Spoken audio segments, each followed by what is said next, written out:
We start with an update to a story we brought you earlier this week here on One Caribbean News regarding the abandoned migrants on Mona Island. We are now learning that officials are still working to process the group, and now several of them are actually being transferred to other detention centers outside of the island. Our Francis Felix reports. Desperation, hunger, and better living conditions led over 100 Haitians and 2 Dominicans to embark on a dangerous journey to Puerto Rico, which culminated on Mona Island, where smugglers abandoned them. Now, U.S. Customs and Borders have received this group of migrants. The migrants spent the night in the Reserve of Natural Resources Department in the middle of Mona Canal.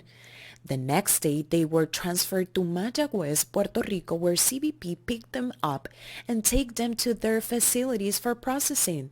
63 of them are women. Also, some 5 children are part of the group. One of the factors that has led immigrants to make these illegal crossings is the poor living conditions in their countries. The turbulence that's going on in Haiti right now is leading a lot of their folks to leave Haiti, cross over into the Dominican Republic, and then rely on smugglers to bring them over to Puerto Rico. They are lied to by the smugglers. They are tricked into the smugglers into believing that it is a safe journey. And then when they're dropped off at Mona Island, quite often they are told, this is Puerto Rico. And Mona Island is part of Puerto Rico, but they don't understand that they're being lied to by the smugglers. They believe that they're landing on the main island of Puerto Rico and that there are going to be resources there for them. Garrett explained that smugglers don't view migrants as human beings, caring less about what could happen to them during these journeys. They don't view them as human beings. They view them as a commodity, and they view them as dollars and cents.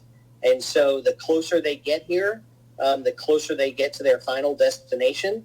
The smugglers don't care what happened to them. They've already collected their payment, and so they quite often they will dump them in the water. They will drop them off quite a ways from shore and force the migrants to swim the rest of the way to shore. This is not the only intervention authorities have made. Since October 21 to September of this year, the Coast Guard have carried out more than 80 interdictions of illegal trips near the Mona Passage and waters near Puerto Rico. So over the past year, we've seen the number of migrants entering the U.S. Through Puerto Rico, through the Virgin Islands, has increased more than any other year that we've had really in the past 10 years or more. So as we've seen this started happening about a year ago, last October, and it continues now. So we're working with CBP Air and Marine, the U.S. Coast Guard. We're working with the Florida units of the Puerto Rican Police Department in what's called the CBIG, the Caribbean Border Interagency Group. And that's a group where we work together to try and stem the flow of things and people crossing the maritime borders of the U.S. illegally. But how much approximately these smugglers can charge for an illegal trip to Puerto Rico? We've seen smuggling fees anywhere from around $5,000 to $10,000 for each migrant making the trip from the Dominican Republic to Puerto Rico. That it is not worth the migrants' lives to take this trip.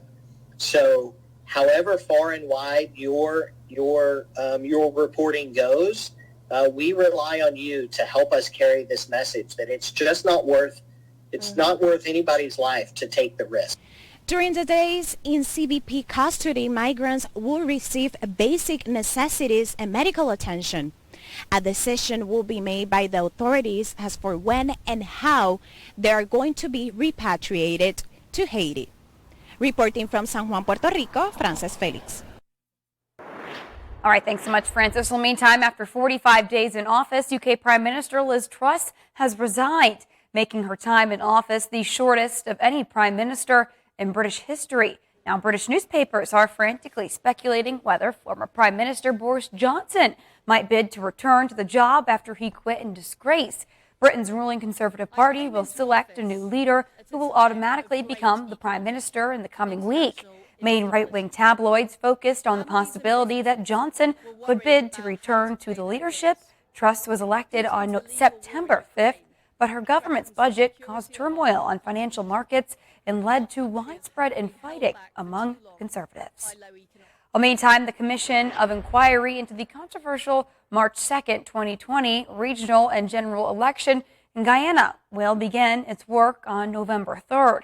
A statement from the government said the inquiry is expected to be completed within 7 months. The commission, which is chaired by retired Justice of Appeal from Trinidad and Tobago, Justice Stanley John, he has been tasked to inquire into the relevant circumstances and events leading up to and the procedures following the disputed general elections which were won by the People's Progressive Party Civic. Secretary of the Commission, Javid Shattuck, said the 3-member panel will be guided by the principles of transparency and credibility.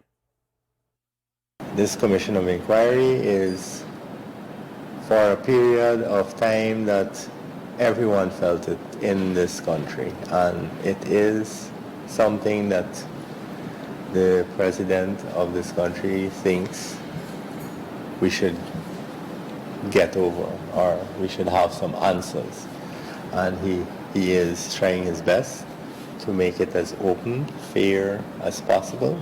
Every person who comes here, they should have that in mind and trust the process. Now, Shattuck added that witnesses need not to be afraid of testifying before the commission, as security measures will be in place.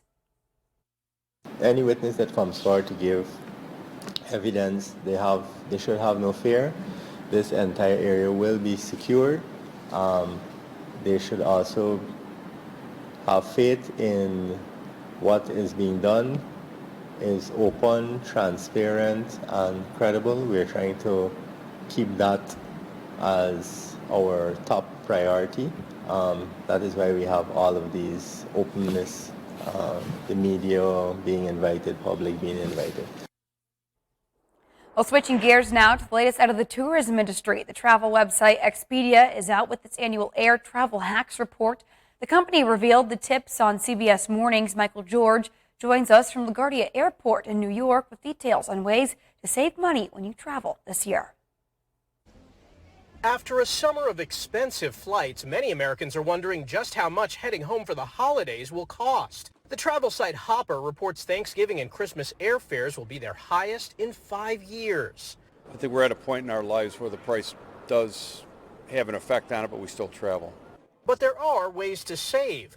Expedia revealed its annual air travel hacks report. Among the tips, the best day to fly for Thanksgiving is the Friday before or the day of. For Christmas, it's the weekend before. Christmas this year falls on a Sunday, so if you leave on the Friday before Christmas, you're not going to be in good shape at all. CBS News senior travel advisor Peter Greenberg says he often flies on Thanksgiving morning. Get there in time to carve the turkey, and then while everybody's stuck at the mall on Friday, on Black Friday, you go home on Friday, you can go bowling on that plane. There's nobody on that plane. That makes sense. Right? Another tip from Expedia, buy your airfare on Sundays. That will save you about 5% on domestic flights and 15% on international flights. Business travel is starting to come back. Fares will stabilize on Sunday. You'll get the lowest deals then. To avoid delays and cancellations, you want to book a flight earlier in the day. According to Expedia, a flight that leaves after 3 in the afternoon is 50% more likely to be canceled. And lastly, with the exceptions of holiday travel, Expedia says book domestic flights 1 month out and international flights 6 months out to get the best deals.